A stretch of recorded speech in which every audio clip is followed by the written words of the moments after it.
ನೆನಪಿಡಿ, ಯಾವಾಗಲೂ ಕೂಡ ಶಿಸ್ತು ಪಕ್ಷಕ್ಕೆ ಬೇಕು. ಇಲ್ಲಿ ವ್ಯಕ್ತಿ ಪೂಜೆ ನಡೆಯೋದಿಲ್ಲ, ಯಾರೆಷ್ಟೇ ದೊಡ್ಡವರಿರಲಿ. ನಾನು ನೋಡಿದ್ದೀನಿ, ನನ್ನ 58 ವರ್ಷದ ರಾಜಕೀಯದಲ್ಲಿ ಏರುಪೇರುಗಳು ನೋಡಿದ್ದೇನೆ. ಮತ್ತು ಅನೇಕ ನಾಯಕರು ಕಾಂಗ್ರೆಸ್ಲಿಂದ ಆಗಿದ್ದಾರೆ ಹೊರತಾಗಿ ಅವರ ಕೊಡುಗೆ ಕಾಂಗ್ರೆಸ್ ಕಡಿಮೆ ಇದ್ರೂ ಕೂಡ ಅವರಿಗೆ ಕಾಂಗ್ರೆಸ್ ಹೆಚ್ಚಿನ ಶಕ್ತಿಯನ್ನು ಕೊಟ್ಟಿದೆ. ಅದಕ್ಕಾಗಿ ಸ್ವಲ್ಪ ಶಾಂತವಾಗಿ ನೀವು ಕೇಳಿ. ಯಾಕಂದರೆ ಇದು ನಮ್ಮ ಮೀಟಿಂಗು, ನಾವೆಲ್ಲರೂ ಕೂಡಿ ಪಕ್ಷವನ್ನು ಕಟ್ಟತಕ್ಕಂಥ ಮೀಟಿಂಗು. ಅದಕ್ಕೆ ದಯವಿಟ್ಟು ಯಾರು ಮಧ್ಯದಲ್ಲಿ ಕೂಗಕ್ಕೆ ಹೋಗಬೇಡಿ. ಯಾರೇ ನೀವು ಕೂಗಿದ್ರೂ ಕೂಡ ಆ ಫುಟೇಜ್ ಇರ್ತದೆ, ನಾನು ಡಿಸಿಪ್ಲಿನರಿ ಆ್ಯಕ್ಷನ್ ತಗೊಳ್ತೀನಿ. ಬಂಧುಗಳೇ, ಇವತ್ತು ಇದು ಬಹಳ ಅತ್ಯಂತ ಮಹತ್ವದ ಸಭೆ. ಇದಕ್ಕೆ ಶಿವಕುಮಾರ್ ಅವರು ಸಾಕಷ್ಟು ಸೇವೆಯನ್ನು ಸಲ್ಲಿಸಿ ಪಕ್ಷ ಕಟ್ಟಿ, ವಿಶೇಷವಾಗಿ ಬೀದರಿಂದ ಮೈಸೂರುವರೆಗೆ, ಬೆಳಗಾವಿಯಿಂದ ಕೋಲಾರವರೆಗೆ ಅಡ್ಡಾಡಿ ಎಲ್ಲರನ್ನ ಒಗ್ಗೂಡಿಸಿ ತೆಗೆದುಕೊಂಡು ಹೋಗಿ ಪಕ್ಷಕ್ಕೆ ಒಂದು ಶಕ್ತಿ ತುಂಬತಕ್ಕಂಥ ಕೆಲಸ ಅವರು ಮಾಡಿದ್ರು. ಅದೇ ರೀತಿಯಾಗಿ ಸರ್ಕಾರದಲ್ಲಿ ಸಿದ್ದರಾಮಯ್ಯನವರು ತನ್ನ ಎಲ್ಲ ಕಾರ್ಯಕ್ರಮಗಳು ಕಾಂಗ್ರೆಸ್ದವರು ನಾವೇನು ಹೇಳಿದ್ದೇವೆ, ಏನು ಗ್ಯಾರಂಟಿ ಕೊಟ್ಟಿದ್ದೇವೆ, ಆ ಗ್ಯಾರಂಟಿಗಳು ಸಮರ್ಪಕವಾಗಿ ಇಬ್ಬರೂ ಸೇರಿ ನೆರವೇರಿಸಿದ್ದಕ್ಕಾಗಿ ನಮ್ಮ ಸರ್ಕಾರ ಅಧಿಕಾರಕ್ಕೆ ಪುನಃ ಬಂತು. ಮುಂದೂ ಕೂಡ ಇದೇ ರೀತಿಯಾಗಿ ನಾವು ಮಾಡಿದ್ರೆ ಪುನಃ ನಮ್ಮ ಸರ್ಕಾರ ಬರ್ತದೆ ಅನ್ನತಕ್ಕಂಥ ಮಾತನ್ನು ನಾನು ನಿಮ್ಗೆ ಹೇಳಕ್ಕೆ ಇಚ್ಛೆಪಡ್ತಿದ್ದೇನೆ. ಎರಡನೇದಾಗಿ, ಇವತ್ತು ನಮ್ಮ ಮುಂದೆ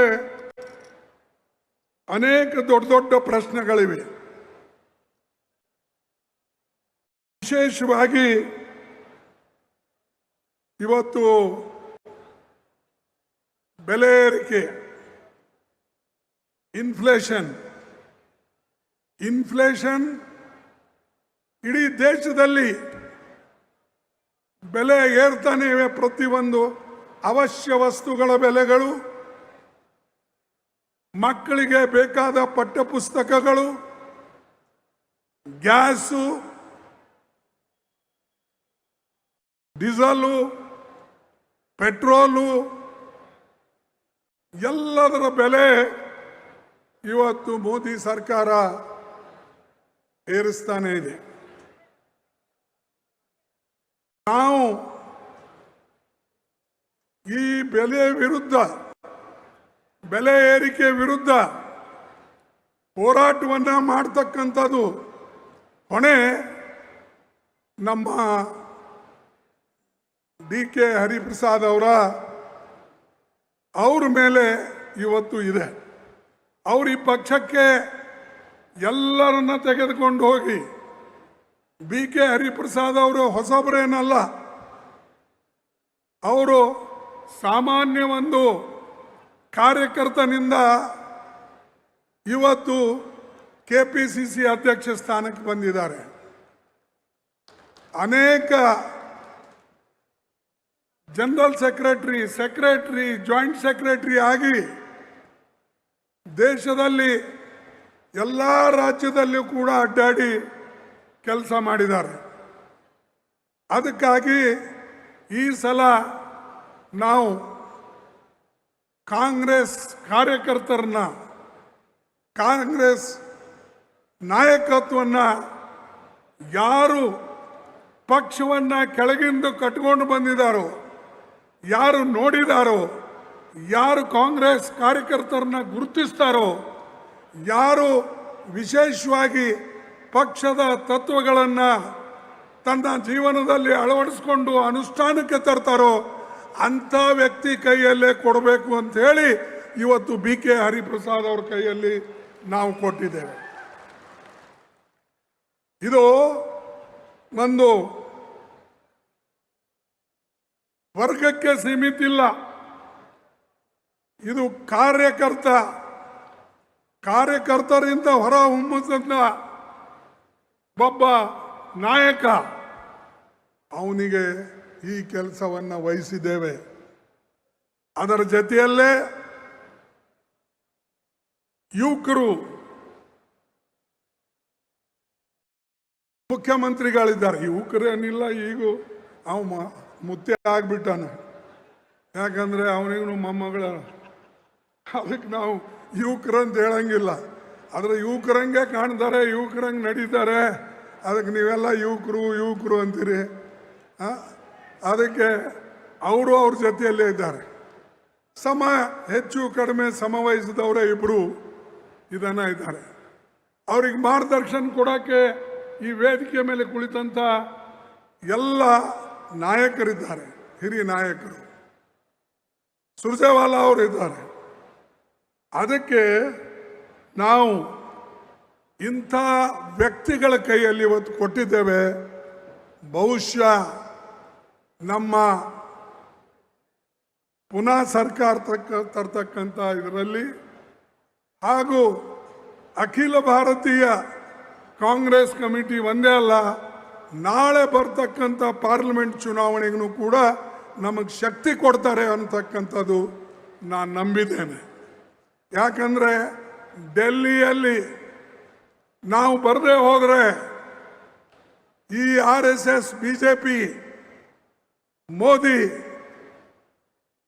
ಇವರು ದೇಶವನ್ನು ಹಾಳು ಮಾಡೋಕ್ಕೆ ಏನು ಪ್ರಯತ್ನ ಮಾಡ್ತಾ ಇದ್ದಾರೆ, ಇವರು ಹೋಗೋದಿಲ್ಲ. ಇವ್ರಿಗೆ ನೀವು ಮನೆಗೆ ಕಳಿಸ್ಬೇಕಾದ್ರೆ ನೀವು ಮನಸ್ಸು ಮಾಡಬೇಕು.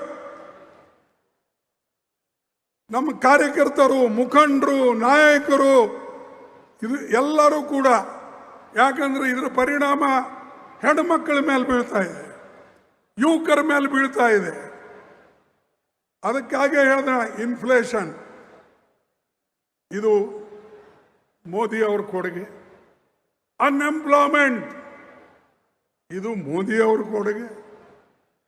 ಮೊದಲ ಅಧಿಕಾರಕ್ಕೆ ಬರುವಾಗ ಹೇಳ್ದ, ಬಂದ ಮೇಲೆ 2 ಕೋಟಿ ನೌಕರಿ ನಾನು ಪ್ರತಿ ವರ್ಷ ಕೊಡ್ತೀನಿ ಅಂದ್ರ, ಕೊಟ್ರ 2 ಕೋಟಿ? ಯಾಕೆ ಇವತ್ತು BJP ಯುವಕರು ಅಥವಾ AVP ಅವ್ರದ್ದು ಅವ್ರು ಯಾಕೆ ಕೇಳೋದಿಲ್ಲ? ನಮ್ಮ ಸರ್ಕಾರದಲ್ಲಿದ್ದಾಗ ಏನಾರ ಒಂದು ಸಣ್ಣ ಗ್ಯಾಸ್ ಪ್ರೈಸ್ ಏರಿದ್ರೆ ಅಥವಾ ನಮ್ಮ ಕಮರ್ಷಿಯಲ್ ಗ್ಯಾಸಿನ ಪ್ರೈಸ್ ಏರಿದ್ರೆ ಅಥವಾ ಎಸೆನ್ಷಿಯಲ್ ಕಮ್ಯಾಡಿಟೀಸ್ ಪ್ರೈಸ್ ಏರಿದ್ರೆ ಬೀದಿಗೆ ಬರ್ತಿದ್ರು ಝಂಡ ಹಿಡ್ಕೊಂಡು. ಈಗ ಎಲ್ಲಿ ಹೋಗಿವೆ ಅವ್ರ ಝಂಡಾಗಳು? ಎಲ್ಲಿದ್ದಾರೆ BJPದವರು? ಯಾಕೆ ಹೋರಾಟ ಮಾಡ್ತಾ ಇಲ್ಲ? ಯಾಕಂದ್ರೆ ಅವರು ಬಡವರ ಮೇಲೆ ದಬ್ಬಾಳಿಕೆ ಮಾಡಬೇಕು ಅನ್ನತಕ್ಕಂಥದ್ದೇ ಅವ್ರ ಇಚ್ಛೆ. ಅದು ಅಲ್ಲದೆ ಸಾವಿರಾರು ವರ್ಷದಿಂದ ಏನು ಅವರು ಆಳ್ಕೊಂಡು ಬಂದಿದ್ದಾರೆ.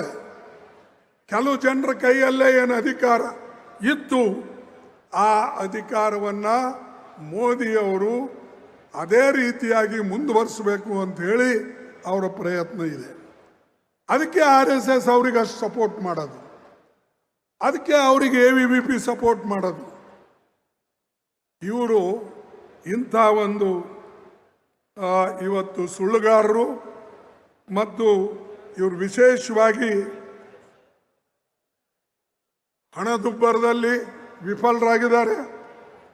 ಆಮೇಲೆ ರಾಜಕೀಯ ಉದ್ಯೋಗಗಳ ನಮ್ಮ ಕರ್ನಾಟಕ ಪ್ರದೇಶ ಕಾಂಗ್ರೆಸ್ ಸಮಿತಿಯ ನೂತನ ಅಧ್ಯಕ್ಷರಾಗಿ ನೇಮಕಗೊಂಡಿರುವ ಹಾಗೂ ವಿಧಾನ ಪರಿಷತ್ ಚುನಾವಣೆಯಲ್ಲಿ ಜಯಗಳಿಸಿರುವ ಹಿರಿಯ ನಾಯಕ ಬಿಕೆ ಹರಿಪ್ರಸಾದ್ ಅವರಿಗೆ ಹೃತ್ಪೂರ್ವಕ ಅಭಿನಂದನೆಗಳು. ಶುಭ ಕೋರುವವರು ಶ್ರೀಮತಿ ಸಂಧ್ಯಾ ಮಂದಾರಿ, ಐಎನ್ಟಿಯುಸಿ ಮಹಿಳಾ ರಾಜ್ಯಾಧ್ಯಕ್ಷರು ಹಾಗೂ ಜೀವನ್ ಸಂಧ್ಯಾ ಫೌಂಡೇಶನ್ ಸಂಸ್ಥಾಪಕ ಅಧ್ಯಕ್ಷರು, ಬೆಂಗಳೂರು.